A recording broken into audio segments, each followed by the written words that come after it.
Buckle up because Elon Musk's SpaceX is under intense fire today as regulators launch global probes into his AI venture xAI. The scrutiny centers on the chatbot Grok, which faces serious allegations of generating explicit, non-consensual imagery that has triggered investigations across Europe and the Americas. This regulatory storm comes at a critical moment as SpaceX prepares for a massive public debut, forcing the company to warn investors that these probes could lead to major legal headaches and even market bans. Your brand new iPhone deserves the best protection, and the iLume 3-Pack Screen Protector Plus 3-Pack Camera Lens Protector has you covered. Don't take risks with your iPhone. Click the link in the video description to shop now on Amazon. The high-stakes drama continues with news that SpaceX has just secured a massive $20 billion bridge loan to refinance its mounting debt ahead of a record-breaking summer IPO. This move clears the books of previous borrowings tied to Musk's Platform X and his AI firm xAI, trimming total debt levels as the company eyes a staggering $1.75 trillion valuation. It is a bold financial maneuver designed to steady the ship before the most anticipated market debut in history. Meanwhile, Amazon is making a massive power play against Elon Musk's Starlink by dropping $11.57 billion to acquire Globalstar. By securing this critical spectrum and satellite infrastructure, Amazon is positioning itself to deliver voice, text, and data directly to iPhones and other devices, even in the deepest dead zones. This is a direct challenge to Starlink's dominance, as Amazon races to build a global network that threatens to rewrite the rules of satellite connectivity. Finally, Elon Musk is moving at light speed with his plan to manufacture 100 million Optimus robots, and he is relying heavily on a massive network of Chinese suppliers to make it happen. From precision actuators and motors to complex gears, Tesla is leaning on experts like Top Group and Sanhua to drive costs down and production up. It is a bold gamble on the future of automation that you cannot afford to miss. For more updates, hit the like button, subscribe to the channel, and ring the bell so you never miss a beat. Imagine you are gearing up for the most anticipated public offering in a generation, a massive $1.75 trillion debut, only to find a dark cloud of regulatory scrutiny hanging over your head. That is the reality SpaceX is facing right now. In their latest S1 filing, the aerospace giant dropped a bombshell. Their ties to Elon Musk's AI venture, xAI, could actually jeopardize their ability to operate in international markets. It is a classic case of corporate intertwinement gone wrong. At the heart of this storm is Grok, xAI's flagship chatbot, which has come under intense fire for allegedly generating non-consensual explicit imagery, including content involving minors. This isn't just a minor PR hiccup. Regulators from Europe to the Americas are actively digging in. Now, to be fair, these risk disclosures are standard boilerplate language in IPO filings, a way to cover the company's back before they go public. But when you are looking at potential lawsuits, heavy-handed enforcement actions, and the threat of being banned from lucrative regions, it's hard not to take notice. xAI claims they have implemented safety guardrails, but reports suggest those filters are leaking like a sieve. This puts SpaceX in a precarious position. As they ramp up for a mid-June debut, they are not just dealing with the physics of launching rockets. They are navigating the volatile, high-stakes world of AI governance. Even investors like Ross Gerber are starting to publicly question the sky-high valuation of this space juggernaut. So, what do you think? Is this just a temporary hurdle for a company that seems to defy gravity? Or are the risks of AI integration finally catching up to Musk's empire? Let us know your take in the comments below. Hit that subscribe button to keep up with the volatile world of market news. And remember, in the race to the future, the biggest risks are often the ones you don't see coming. What if the biggest IPO in human history was actually a masterclass in financial restructuring? We're talking about SpaceX, and if you think Elon Musk is just building rockets, you're missing the bigger picture. According to recent reports, SpaceX has quietly secured a massive $20 billion bridge loan to clean up its balance sheet, clearing the runway for an explosive IPO this summer. This isn't just about paying bills. It's a strategic move to consolidate debt from Musk's other ventures, like X and XAI, into one streamlined package. By dropping their total debt from over $22 billion down to about $20 billion, Musk is polishing the company's financials to impress Wall Street before that projected $1.75 trillion valuation goes live.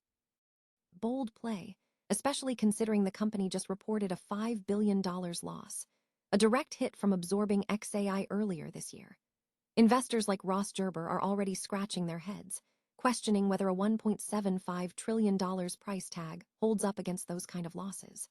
But here is the kicker. Tesla just dumped $2 billion into SpaceX, doubling down on the belief that the future of robotics and AI is tethered to space-age infrastructure.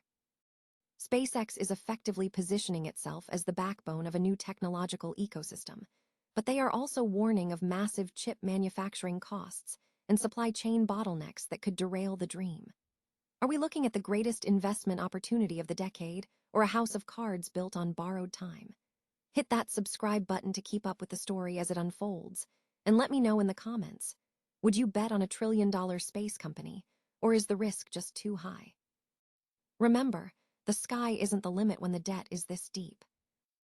Ever wonder who actually owns the invisible web keeping your phone alive when you're miles away from the nearest cell tower? Well, you might want to start paying attention, because Amazon just dropped a massive $11.57 billion bet to make sure they're the ones holding the keys to the sky. They've officially put Elon Musk's Starlink on notice by acquiring Globalstar, a move that is way more strategic than it looks on the surface. Now, you might be thinking, why shell out billions for a company that's been around for 30 years? It's all about the spectrum. Specifically, Band 53. Think of spectrum as the invisible lanes on a highway. Globalstar owns some of the most premium, low-latency, interference-free lanes in the sky. By snagging this, Amazon isn't just buying satellites. They're buying the right to control how data travels directly to your device. Here's the game plan. Amazon wants to flip the script by 2028. We're talking about a direct-to-device service where your phone or Apple Watch doesn't just connect to a tower. It talks directly to a satellite for texts, calls, and data, even in the deepest dead zones. And yes, this includes the life-saving emergency SOS features you might already use on your iPhone. While Starlink currently dwarfs Amazon in the sheer number of satellites, 10,000 versus Amazon's couple hundred, this deal proves that this race isn't about quantity. It's about having the right infrastructure to own the future of mobile connectivity. Amazon has a ticking clock, though. They need to get roughly 3,200 satellites into orbit by 2029, with a major checkpoint coming as early as July 2026. It's an aggressive timeline, but for remote workers, emergency crews, and anyone who's ever stared at a no-service screen during a disaster, this could be a game changer. But it begs a bigger question. When two of the richest companies on the planet are locked in a race to control the sky, who actually gets the final say on pricing and access for the rest of us? If you want to make sure your own digital footprint stays secure while we wait for this future to unfold, head over to CyberGuy.com and take our security quiz to see if your data is as safe as you think it is. So, what do you think? Is this the death of the no-service era, or are we just shifting control of our connectivity from phone carriers to tech giants? Sound off in the comments. I want to hear your take on the future of our digital sky. Imagine a world where 100 million robots walk among us, not in a sci-fi flick, but according to Elon Musk's ambitious roadmap for Tesla's Optimus. By 2030, Musk isn't just talking about a few prototypes. He's aiming for a scale that dwarfs the global smartphone industry. But behind the sleek aesthetic of this humanoid lies a massive, complex question. How exactly do you build a machine that costs under $20,000, and why is China holding the blueprint to its supply chain? To understand the magnitude of this, look at the Optimus bill of materials. Each unit is a masterpiece of precision engineering, 28 actuators serving as joints, 20 coreless motors for those dexterous hands, and 14 planetary roller screws handling the heavy lifting. Combined, these components make up the lion's share of the robot's cost. It's no coincidence that the Chinese manufacturing giants, names like Top Group, Sanhua, and Green Harmonic, have become the backbone of this operation. They aren't just suppliers. They are the Tier 0.5 partners that Musk relies on to turn a $43,000 prototype into a mass-market commodity. Why China? It's not just about labor costs. It's about a decade of battle-hardened experience in the EV sector. These companies have mastered the art of rapid iteration in the Yangtze River Delta, an industrial cluster so dense that custom parts can go from concept to prototype in under 24 hours. When you combine that with a price advantage, where Chinese-made harmonic reducers cost nearly half of their Japanese counterparts, the math becomes impossible to ignore.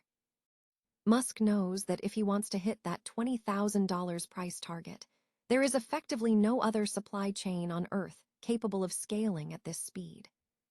However, this path is not without its traps. Relying so heavily on Tesla creates a high concentration risk. If the production timeline shifts, these suppliers face massive volatility. Plus, there's the looming pressure of localization in North America as other markets try to compete. For investors and observers, the next 18 months are critical. Watch the second quarter of 2026 for the first wave of large-scale orders, and keep an eye on the end of that year to see if the production lines can actually handle the ramp-up.